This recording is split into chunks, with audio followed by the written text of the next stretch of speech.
യേശുവിൻ്റെ നാമത്തിൽ ഭവനങ്ങൾ തോറും പ്രസംഗിക്കുകയും പഠിപ്പിക്കുകയും ചെയ്യുന്ന ശിഷ്യരെ അപ്പോസ്തല പ്രവർത്തനങ്ങൾ 5:34-42 നാം ദർശിക്കുന്നു.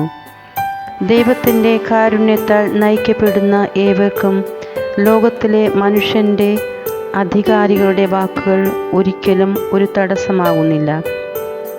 ദൈവം ചെയ്യുന്ന അത്ഭുതാവഹങ്ങളായ പ്രവൃത്തികളെ പ്രഘോഷിക്കുവാൻ തടസ്സമായി നിൽക്കുന്ന മനുഷ്യരെ അവിടുന്ന് തട്ടിത്തെറിപ്പിക്കും.